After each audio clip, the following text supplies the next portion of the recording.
Hey guys, it's Shannon here with iHeartRadio Nights with Bazzi. How are you? I'm pretty good. How are you? Thank you so much for coming by. I appreciate it. Good to be here. How was Fallon? It was actually amazing. It was one of my favorite TV show performances I've done yet. It was really cool. It's the first time I've done Paradise on a late night show, so it was really exciting for me. What made it your favorite that you've done so far? I think vocally I did a good job. I always do these TV shows and then I listen after and I'm like, I hate myself so much. But I think vocally I did pretty good on Fallon, and it's getting better. So Yeah. I'm happy. Oh, so yeah, how is a reaction like that if you're like not totally impressed with what you've done? Does that kind of like bring you down or? It doesn't bring me down. I mean, yeah, it does kind of bring me down. It's like a mix of both. I try and let it not bother me because I look at life as, once things have happened, they've happened. I can't go back in the past and fix it. So there's only light in, being positive about it and trying to get better. So, but I'm human too, so it obviously bothers me. Yeah, that's true. But something that I've noticed about you, and one of the reasons I think that I was so drawn to your music in the beginning is, first of all, because it's so great. But you have this like confidence and this just like firmness in what you believe and who you are as a person. Where do you think that firmness comes from? I really don't know. Thank you though. That's a really nice compliment. But I'm honestly not sure. I've kind of always had a blind confidence my whole life, even when there was nothing to really be confident about. I just kind of always believed, and I think I have an understanding. It's pretty logical. Is that if I believe it's true, then it's my own personal perspective. So it will be true and it will be real in my own life. So, yeah, knowing that, I try and just be firm in everything, like outside of music, even just me in my personal life, just in who I am. And yeah. Yeah, I like that. And it's, you can see that through everything you do. So good job Thank you on so that. much. When, because you're obviously very passionate about music, when was the first moment that you were like, okay, this is what I want to be doing? Yeah, well, my dad got me a guitar when I was like 4, and I was just addicted. Like I would sit in front of the speakers and listen to Guns N' Roses and just like close my eyes and imagine myself being Slash. I loved it. I was always addicted to music after that. And the idea of performing and entertaining was always so exciting to me. It's always what I wanted to do. Yeah. Cool. What is the one aspect of your job that you're like, really feeds you the most? Is it performing? Is it being in the studio? Good question. I think it's a really close tie, but I'd say number one would be making the music. I love that part of it so much. I feel so free when I get to create. I feel so much like myself when I get to create music. But performing is also so special too, because you take those personal songs that are super authentic and real to yourself, and you get to experience them with people, which is kind of a trip. But I'd say number one would be making the music is my favorite part. Cool.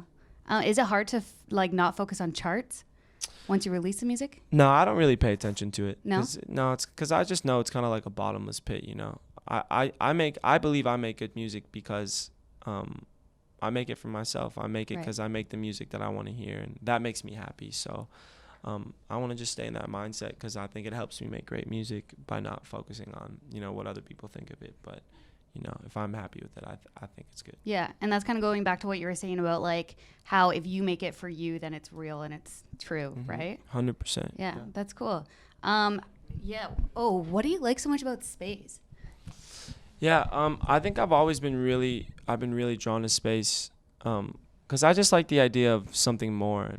I'm a pretty logical guy, and I know we know nothing about space, which is really exciting to me. And I think it's mysterious. I think all the good things in life are the mystery, stuff that you're not sure of, because it leaves room for imagination, which is why I love art and I love music so much. And I think those things are kind of even parallels and kind of go hand in hand in their own odd way. So, yeah.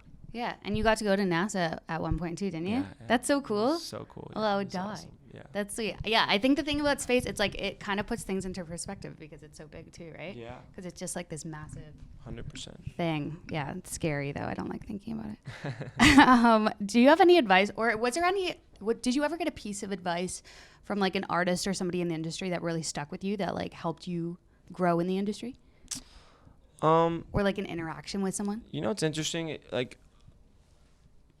I really didn't. I think a lot of it was just like, I mean, I'm sure I have, but like nothing that really sticks with me too much. Like for the most part, it's really it was really just a mix of everything, just being in this industry, being around people. Like, I have a really observant brain, just seeing how people act, and I kind of just watch and learn. Mm-hmm. So it was nothing like really specific. I think like my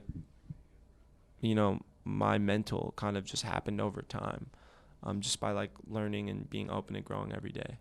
Would you say that that's like way to gain success is just like watching what other people are doing? 100%. I think people too often, credit like breakthroughs and success on like one moment, and that mindset is kind of flimsy, because then you have to depend on like one magical big breakthrough, rather than just constantly being on and constantly being prepared and aware. I mean, it's not something you can shut on and off. It's not something that happens and then it doesn't. It's like it's something you become if you want to maintain it. So I definitely say observing and constantly being open to learning, and not depending on one breakthrough or one piece of advice, because it won't really come like that. But Right. It's like always growing. yeah, it's growing. Yeah. Yeah, I like that. So on your last album, you didn't have any collabs, any features or anything like that. Was there a particular reason as to why you didn't, or did you just choose not to? Yeah, it was definitely a particular reason. It was my first album, so I want that always to be an introduction to me, like a soul introduction to me. And when you go back and listen to it in 10 years or whatever it is, you'll know it was just me, Mm-hmm. But on my other projects, I'm definitely going to have collabs. Yeah? Yeah. Did you have anyone in mind? I have a couple in the books already, so. Okay, can I make a suggestion? Go for it. Lizzo. Yeah, I love Lizzo. She's awesome. I know. I saw you guys interacting on Twitter the other Yeah. day. Would that be somebody that you would work with? Definitely, 100%. Yeah. I think Bazzi and Lizzo. It's perfect. It's perfect. 2 Z's. Yeah. Or 4. Yeah, that's perfect. Okay, well, I'm looking forward to everything that you have coming up. Yeah. And thank you so much for stopping by. Cheers. I appreciate it. Thanks for having me.